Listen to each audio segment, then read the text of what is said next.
All right, so this is gonna be the first spring garden tour of 2023.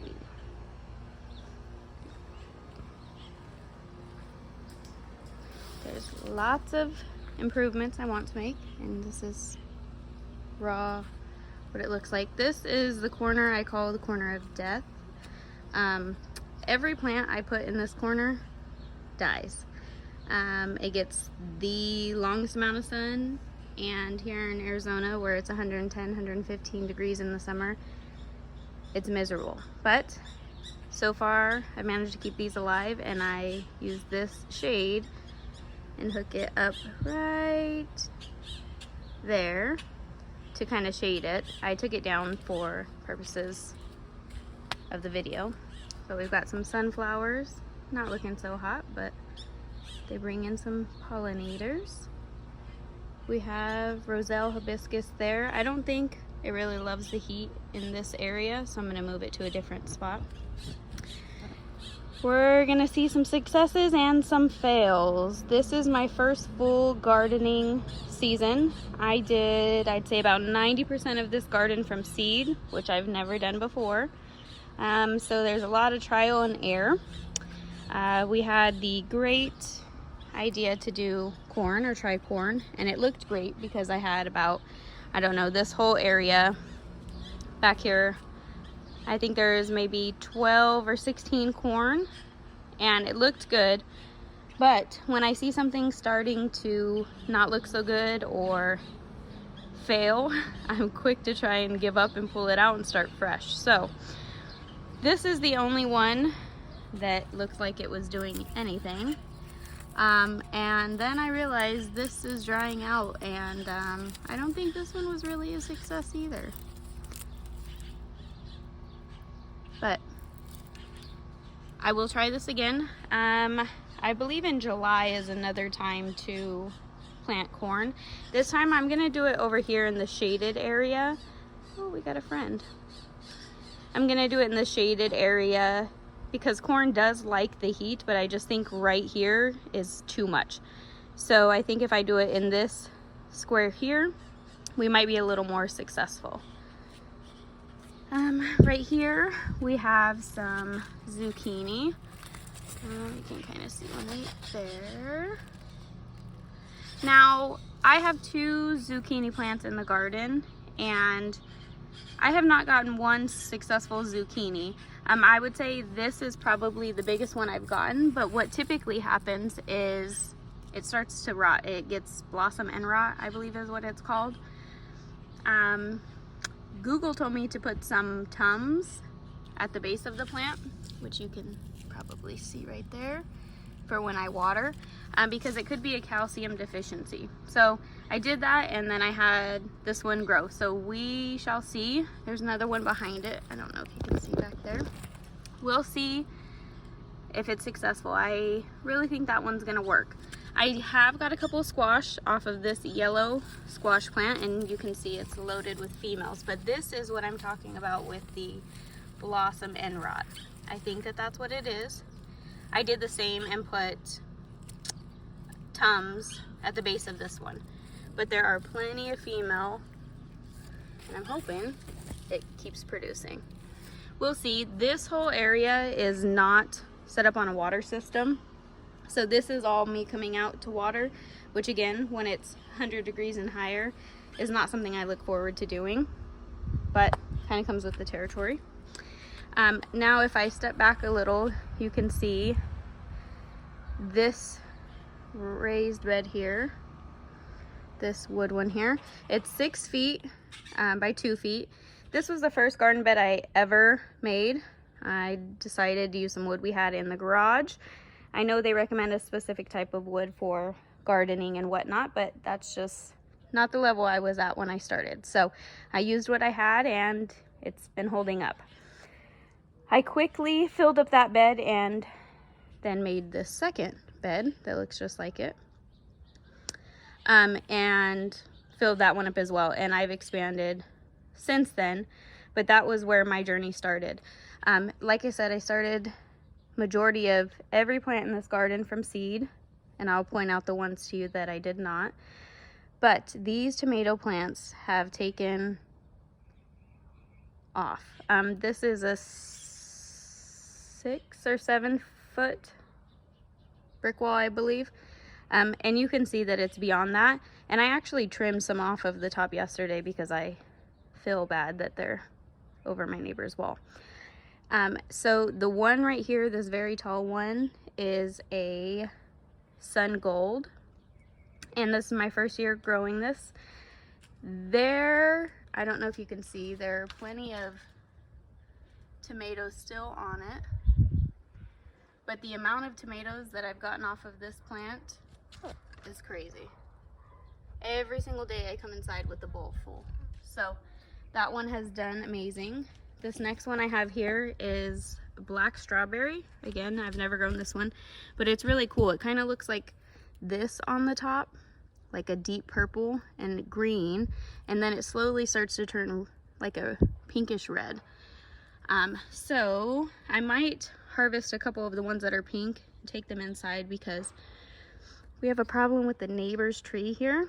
It holds all of the birds and they have been finding my plants. So that's my current pest issue, I would say, is the birds. This is a Lucky Tiger tomato. These ones aren't ripe yet. I actually had a couple that were ripe down there, but the birds got them. I've never tried this one or this one. This big one right here is a Husky Cherry tomato. This one I did not start from seed. This one I actually bought at Home Depot, I'd say fall of last year. Somehow I overwintered it, didn't do anything special to it, and then it came back and went crazy this spring. So this one I am also getting tons and tons and tons of tomatoes from. And I harvest from this daily. Now you could see a trend with the smaller types of tomatoes, so cherry, grape. That's kind of what I'm used to. One, because that's what I actually eat inside the house, but also they don't need as much time to ripen as like a beefsteak type tomato. And I just prefer these taste-wise. So that's kind of what you'll see throughout the garden. And then this one right here is a Super Sweet 100, I believe. And I think I have my first one ripening right there that I will get to try. All of the tomatoes were from seed except the Husky Cherry tomato. Now, my biggest tomato has been the Roma tomato here. Now, I had no clue that a Roma tomato plant produced this many tomatoes. Now, I've already taken some inside and had a few ripe ones. I actually cut back some of the branches to allow some of the fruit to get some sun, because with the heat the way that it is right now, I don't think the pollen is viable in the flowers to keep producing. So I wanted to really put its energy into ripening the fruit that's already on the plant. At one point in time, I came out and tried to count, and there were over 45 tomatoes on this plant. I don't know how. I had no clue that one tomato plant, a Roma plant, got that many tomatoes. As you can see, some of them are starting to ripen. And as you can see, when they start to ripen, my friends come in. The birds. Look at this. And I don't mind sharing. There's plenty to share.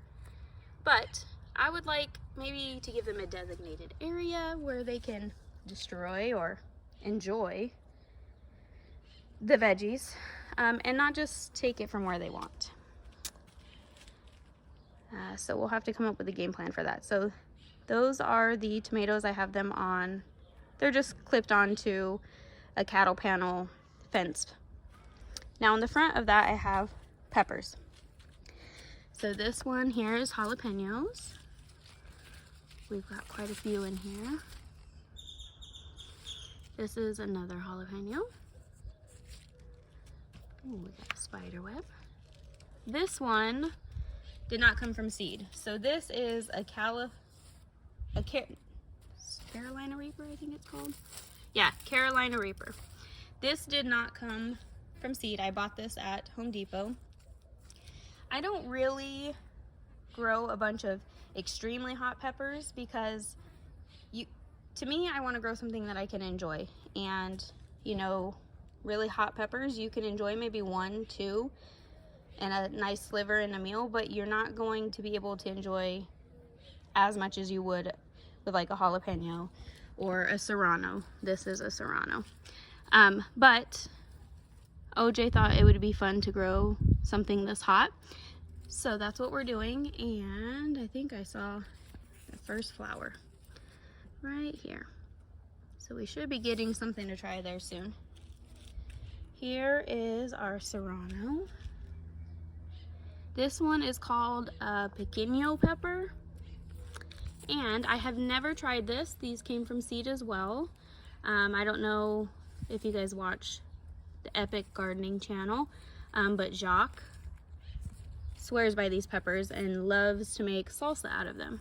So I grew it to try and to see what that salsa would taste like. These are poblano peppers. This one I did not grow from seed. This one I actually purchased when I purchased the Husky cherry tomato fall of last year. Somehow it stayed alive. It was basically just a stick I cut it down to in the winter, and then spring came and here we go. It's coming back. So that's great. It's kind of hard to tell, but behind the peppers and in front of the tomatoes, I kind of put some petunias in to try and help with pests. But I also have some basil in here, which is pretty huge, just to kind of mix things up. This one is, I'm a bit confused about this one because I grew this one from seed, and it's a sweet red Marconi pepper, which to me, from the picture, looks like it should be this shape, but red. But to me, I don't know if they're gonna change their shape, but they kind of look like green bell peppers to me. But these are the first. I haven't tried them yet. Here is one of my favorites. So these are shishito peppers, and I have 2 plants here. I pick from this almost daily, clean them, put them in the fridge until I have enough to throw on the grill, to blister with some soy sauce, some lemon juice. Super good. This is a sweet pepper. It's called Gypsy. This one I did not start from seed. It did produce 1 pepper so far, but we took it inside and ate it already. These are the orange bites. These are also sweet peppers. So this has been producing a lot. And my daughter likes to come out because these turn orange when they're ready. So she likes to come out every day and see if these have turned orange so that she can pick them to take them inside. This is a big gem. I've only gotten 1 pepper off of this so far, but you can see all the little flowers forming, and I see another baby pepper here. This is a dying petunia. This one is a sweet banana pepper. I've gotten a couple off of this one, but it's definitely producing more. Now in the back here, I had pole beans. This is my first year growing green beans, and I did, I said pole beans. These were bush beans. I did bush beans and pole beans to kind of see what I preferred, 1, as a gardener, and 2, to eat inside. And we have discovered that we like the pole beans. So we like that they can grow and climb, and you can keep them off the ground, and they're easy to pick, and they actually taste better. Whereas these, I had bush beans and they just flopped over, and I don't know, it just wasn't, I don't know, appealing to look at for me. And my family actually liked the pole beans better. So we're gonna stick to that this upcoming season. This is the first little, I don't know, trellis, I guess. It's kind of hard to see with the tree there, that we built. And this is cucumber. So we have on this square down here, we have a couple Market More 76 slicing cucumbers, and on this side There's a couple Sumter, I believe it's called. They're pickling cucumbers. So we've actually picked quite a few of the pickling cucumbers already. We're still waiting to get some of the slicer, the big cucumbers. The pickled cucumbers only get about 6 inches, so they grow a lot faster, or they're ready a lot faster. But I love how it looks climbing up the trellis here. And I'll let you see the inside. And you can see we've got a couple pickles here, or cucumbers here. We got one here, one here. And these are super fun. We have some inside the house and we're gonna actually use them to make pickles. This, dun dun dun dun, gardening fail. This has actually been alive for months now and I don't know how in the last 3 days I've killed it. But we have 2 bunnies, Saint and Blue, and they eat from everything in the garden as well. We give it to them, but this is their actual box that I plant stuff in that they can forage from. And I kind of move it around the yard when they're out here so that they can. Somehow I had it sitting over here thinking it was going to be in the shade, and don't know if I didn't water it or what, but it's dead. And then we'll go to this side. So these garden beds, the 2 raised, have the watering system. You can kind of see the black tubing in there. And then this area has the same thing. So this, I like to be organized and have things look pretty and have a game plan. And what I've learned with gardening is great plan, but it's not always going to turn out the way that you want it to be. Because as soon as stuff starts growing faster than others and shading out others and flopping, and it just forever changing. So it's helped me go with the flow a little bit more. So you'll see in here, this is not how I originally had it set up in my head, but we'll go with it. We've got some green onions here. I hear, or I read on Google, that green onions near your strawberries are good to kind of keep the pests away, and they've done pretty good. Now, we've picked quite a few strawberries from here, but it's starting to heat up, and then it stopped producing flowers, and then it started producing a few more. So I think we'll be getting a few more strawberries in here. And the kids like to come out every day to see if by chance we have any red ones. So there's little strawberries. These marigolds are 1 plant each, and they're huge. When we get to that last one, I'll be able to show you. But we've got, like I said, the green onions here. I have 2 kinds of eggplants here and here.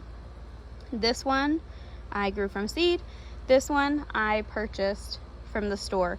I actually started the seed for the Black Beauty multiple times, and it just wasn't doing anything for me. It just, I don't know if I have a bad seed packet or what, but it would not germinate. So, and actually flip those. This is the one I bought at the store. The Black Beauty worked. This is the one that I couldn't. These are like I believe these are more of like the, I don't know. They're longer and skinnier. These are like your typical emoji eggplant. And I think we actually have our first one forming right here. Ooh, I hope so. In the back here, I have mint. We've got lemon balm, purple, basil, some more basil, some rosemary, some more mint. The mint definitely needs to go into a container. It is spreading everywhere. I cut this down, I don't know, maybe 4, 5, 6, 7 times, and it just keeps overtaking things and spreading out into the rest of the bed. So I need to put this in a container so that we can still utilize it and enjoy it, but it doesn't take over everything. We've got some sage here, some more green onions.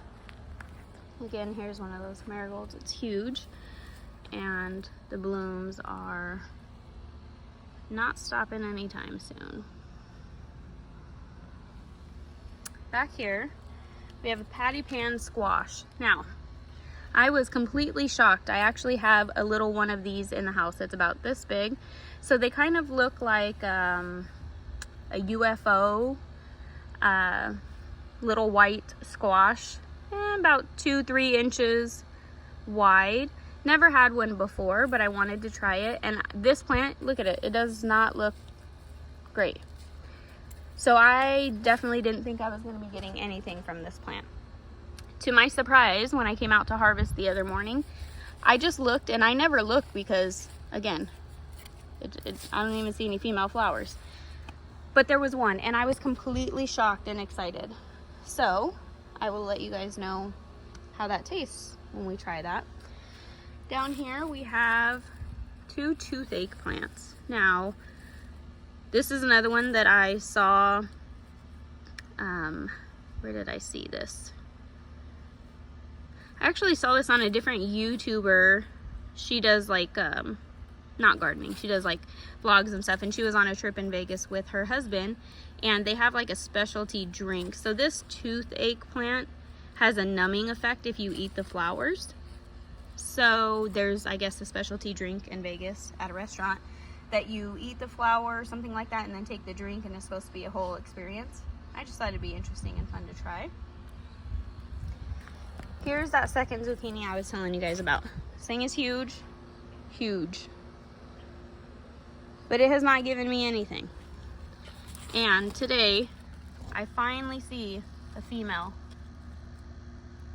You can tell it's a female because it has a baby, whatever the fruit is going to be on it.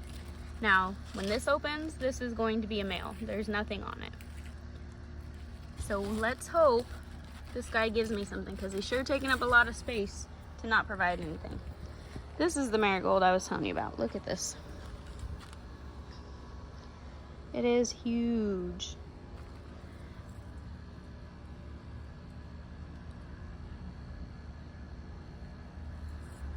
Lots of blooms happening on this one. We have 2 blueberry plants. Now, they like acidic soil. I've never grown blueberry plants before, and I did purchase these. They don't look that great, but somehow they're still producing a few blueberries. Let's see if I can get it to focus. And there's a lot of new growth, which I'm guessing is a good sign on both of these. But we'll see. I love blueberries. My daughter loves blueberries. But these are, and there's different types of blueberries. These are O'Neill blueberries, and it just so happens to be spelled the same way as OJ, O'Neill. So that was the reason for getting this, and because it was on the list of ones that do good in the Arizona heat. This is a loofah plant.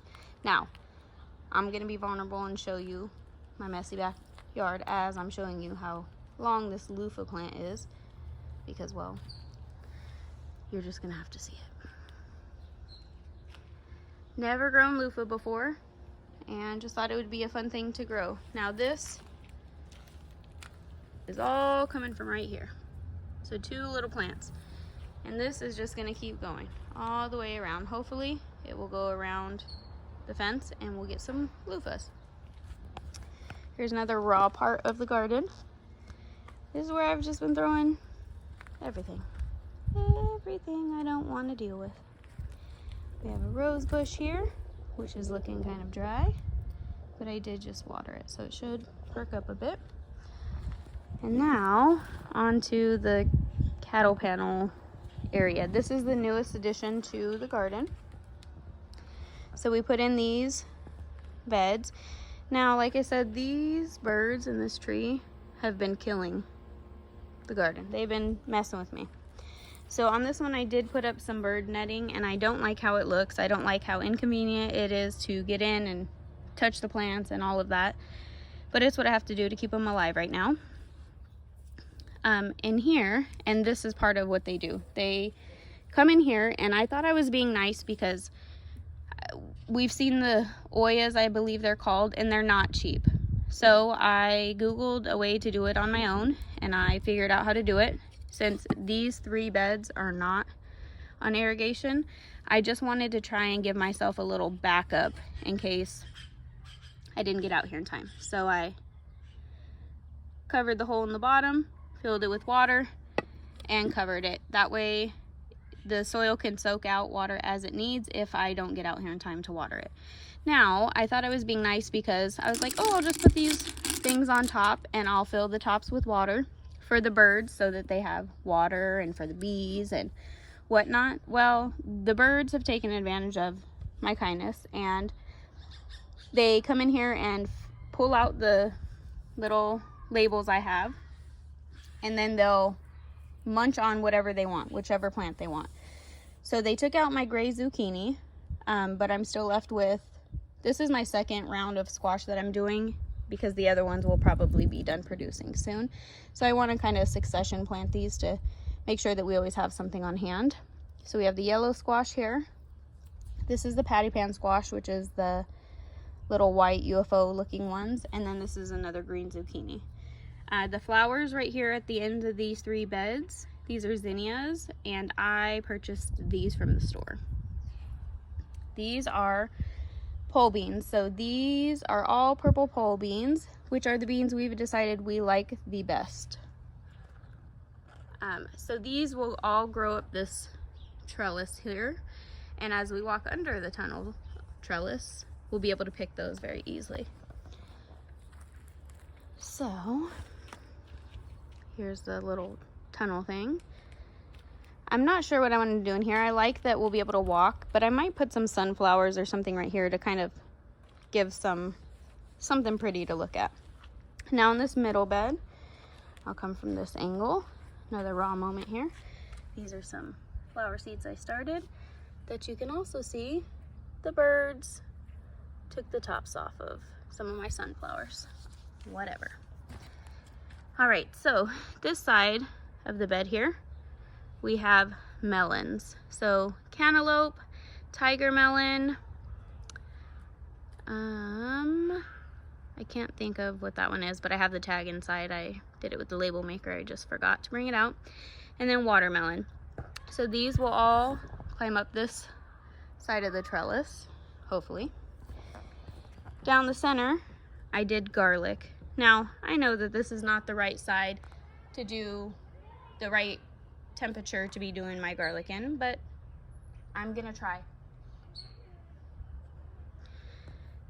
And we'll see. So I did garlic down the center. There's a few empty spots here. This was a bed that the birds were loving to pull out my garlic. So there's two more little ones there. I'm hoping these pop up. If not, I'll just replant some more, but these ones are popping up.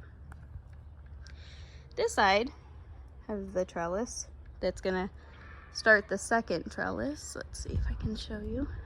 This will start the second one here. These are summer squash. So I have, this is like a bluish gray pumpkin. This is a honey boat delicata squash, I believe it's called. I've never had it before, but people say it's really good, so I wanted to try. And then we have two more pumpkins. I'll come in this way to show you. We have a Jack B. Little pumpkin, and this is sugar pie pumpkin. No, this is the delicata honey boat squash. This is the sugar pie pumpkin. And I'm hoping these grow up this trellis. These are empty, they're just kind of there and connect to this side. Now this is the last garden bed. Like I said, I did not grow these flowers. And the birds strike again. You can see I have 3 cucumbers here, which will then climb up this side of the trellis. I had cucumbers all along here as a second round for when this cucumbers is done. And the birds took them out. They took them out. So we've got 3. You can see I'm gardening them with this thing, and I'm just gonna direct sow a couple more in here and then cover this bed. There's nothing here in the center. Haven't decided what I want to do here. I do know that when it cools off, I will be doing probably lettuce and things right here, just because it's the first bed you hit when you come into the garden, and I want to be able to grab, you know, stuff for salad and whatnot real quick. This me and the kids did. Who knows if it'll work, but we decided. So this is just the bottom part of a pot. Put some water in here, hoping the birds and bees and whatnot can utilize it, get some water. But also, we put holes inside all the way around, and then we put a little compost at the bottom, put some red wiggler worms in here, and then a layer of scraps from the kitchen. Of course, no meat or dairy, mainly just produce. And then we put some straw on top just to kind of keep everything in. So the idea is the worms will feed off of the scraps we put in here, and they will go in and out of the holes as they would like into the garden bed, and then use their poop to feed the garden bed. So it's kind of like a whole system we're trying to do, and we'll see how it goes. But this is the first spring tour of 2023 and the pile of junk.